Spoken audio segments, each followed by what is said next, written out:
friends, welcome to my channel.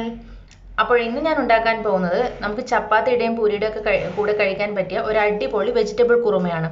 നമ്മുടെ റെസ്റ്റോറന്റിലൊക്കെ ഉണ്ടാക്കുന്ന പോലത്തെ വെജിറ്റബിൾ കുറുമ. ബട്ട് ഞാൻ ഓയിൽ ചേർക്കുന്നില്ല കേട്ടോ. അപ്പോൾ നമുക്കൊരു ഹെൽത്തി വെജിറ്റബിൾ കുറുമ എങ്ങനെ ഉണ്ടാക്കേണ്ടതെന്ന് നോക്കാം ഈസി ആയിട്ട്.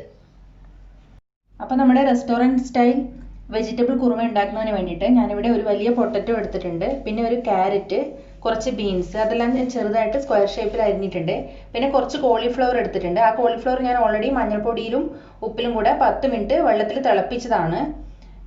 പിന്നെ ഒരു ചെറിയ തക്കാളി, ഒരു ചെറിയ ഉള്ളി, കുറച്ച് കറിവേപ്പില. അപ്പോൾ നമുക്ക് ഉണ്ടാക്കാൻ തുടങ്ങാം.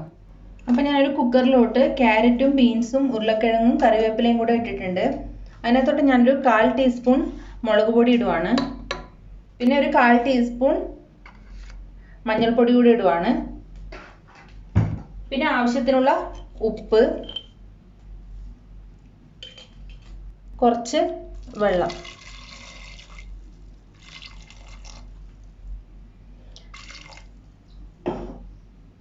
ഞാൻ ഇതിനകത്തോട്ട് ഇപ്പോൾ കോളിഫ്ലവർ ചേർക്കുന്നില്ല, കാരണം ഞാൻ കോളിഫ്ലവർ ഓൾറെഡി വേവിച്ചെടുത്തു. പിന്നെ സവാളയും ടൊമാറ്റോയും നമുക്ക് പിന്നെ ചേർക്കാം. അപ്പോൾ ഞാൻ ഇതൊന്ന് കുക്കറിൽ ഒരു വിസിലടിപ്പിക്കട്ടെ. അപ്പോൾ വെജിറ്റബിൾസ് വേവുന്ന സമയം കൊണ്ട് നമുക്ക് ഇതിൻ്റെ അരപ്പ് തയ്യാറാക്കാം. കുറുമയിലേക്ക് ഒഴിക്കണ്ടേ. അതിന് വേണ്ടിയിട്ട് ഞാനിവിടെ ഒരു 1/4 കപ്പ് തേങ്ങ എടുത്തിട്ടുണ്ട്. ഏകദേശം ഒരു 4-5 ടേബിൾ സ്പൂൺ കാണും. പിന്നെ അതിനകത്തോട്ട് ഞാൻ ഒരു 6 കാഷ്യൂനട്ട് ഇടുവാണ്, പിന്നെ 2 പച്ചമുളക്,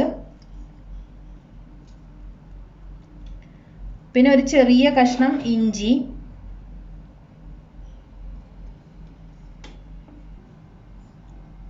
പിന്നെ ഒരു വലിയ വെളുത്തുള്ളി 1. പിന്നെ ഞാൻ ഇടാൻ പോകുന്നത് ഇതിനകത്തോട്ട് കുറച്ച് സവാളയാണ്. ഒരു ഉള്ളിയുടെ ഒരു 1/4 ഭാഗം വരും ഈ സവാള.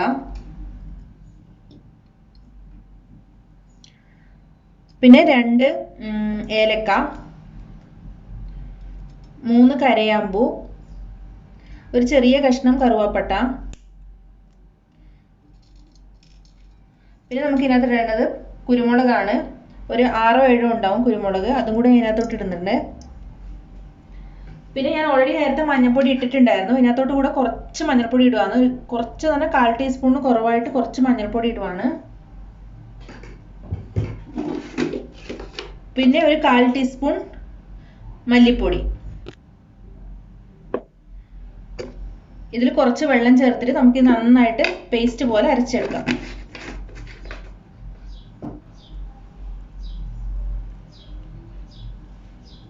നന്നായിട്ട് നല്ല പേസ്റ്റ് പോലെ തന്നെ അരയണം. അപ്പോൾ നമുക്കിതൊന്ന് അരച്ചെടുക്കാം. അപ്പോൾ കുക്കർ ഒരു വിസിലടിച്ചിട്ട് ഞാൻ ഓഫാക്കിയിട്ടുണ്ടായിരുന്നു. അപ്പോൾ നന്നായിട്ട് ആവിയൊക്കെ പോയിട്ടുണ്ട്. അപ്പോൾ ഇതിനകത്തോട്ട് നമുക്ക് ബാക്കി എടുത്തു വെച്ചിരിക്കുന്ന കോളിഫ്ലവർ ഞാനിവിടെ ചേർക്കുവാണ്.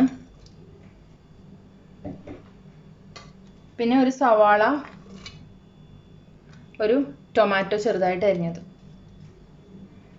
പിന്നെ ഞാൻ നല്ല പേസ്റ്റ് പോലെ നമ്മുടെ നേരത്തെ അരപ്പ് ഇവിടെ അരച്ച് വെച്ചിട്ടുണ്ടായിരുന്നു, അതും കൂടി ഞാൻ ഇതിനകത്തോട്ട് ഒഴിച്ചു കൊടുക്കുവാണ്. ഇനി ഇതൊന്ന് നന്നായിട്ട് ഇളക്കി കൊടുക്കാം.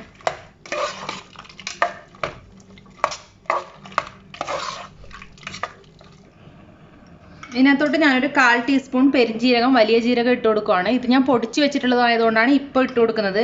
അല്ലെങ്കിൽ നമുക്കിത് അരക്കുമ്പം തേങ്ങയുടെയും കാഷ്യൂനട്ടിൻ്റെയും കൂടെ അരച്ചാൽ മതി. ഇത് എൻ്റെ അടുത്ത് പൊടിച്ചതുണ്ടായിരുന്നതുകൊണ്ട് ഞാൻ ഇപ്പോൾ ചേർത്തു എന്ന് മാത്രം. ഇനി നമുക്ക് ഇതിനകത്തോട്ട് കുറച്ചുകൂടെ വെള്ളം ചേർക്കാം. നേരത്തെ തേങ്ങയുടെ തന്നെ ഉള്ള വെള്ളം ഞാൻ എടുത്തിട്ടുണ്ട്, കുറച്ച് ബാക്കി.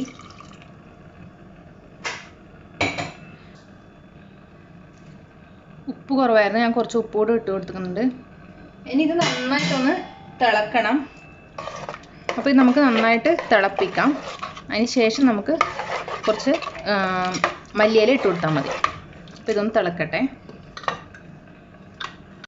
അപ്പം നമ്മുടെ കറി ഇവിടെ നന്നായിട്ട് തിളച്ച് കുറുകിയിട്ടുണ്ട്. പിന്നെ തക്കാളി ഉള്ളിയൊക്കെ നന്നായിട്ട് വെന്തിട്ടുണ്ട്. അപ്പോൾ നമുക്കിനി ഇത് ഓഫ് ചെയ്യാം. അതിന് മുന്നേ ഞാൻ ഇതിനകത്തോട്ട് കുറച്ച് മല്ലിയില ഇട്ട് കൊടുക്കുവാണ്.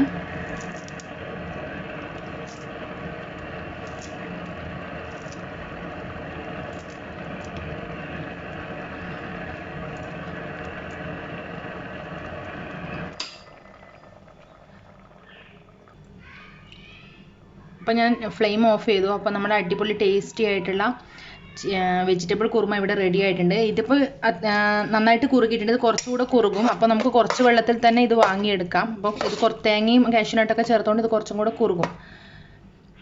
അപ്പോൾ ഇന്നത്തെ ഈ റെസിപ്പി എല്ലാവർക്കും ഇഷ്ടമായെന്ന് വിശ്വസിക്കുന്നു. നമുക്ക് ചപ്പാത്തിക്കും പൂരിക്കൊക്കെ ട്രൈ ചെയ്യാൻ പറ്റിയ ഒരു റെസിപ്പിയാണ്. നല്ല അടിപൊളി ടേസ്റ്റുമാണ്. പിന്നെ ഇതിനകത്ത് വേറെ പ്രധാനപ്പെട്ട കാര്യം, ഞാൻ അതിനകത്തോട്ട് ഓയിൽ ചേർത്തിട്ടില്ല. നിങ്ങൾക്ക് വേണമെങ്കിൽ ഈ സമയത്ത് കുറച്ച് ഓയിൽ ഇതിൻ്റെ മുകളിൽ ഒഴിച്ചു കൊടുക്കാം. പക്ഷേ ഞാനിപ്പോൾ ഓയിൽ ചേർക്കുന്നില്ല. സോ എല്ലാവർക്കും ഈ റെസിപ്പി ഇഷ്ടമായെന്ന് വിശ്വസിക്കുന്നു. ഇഷ്ടമാണെന്നുണ്ടെങ്കിൽ please like, share and subscribe. Thank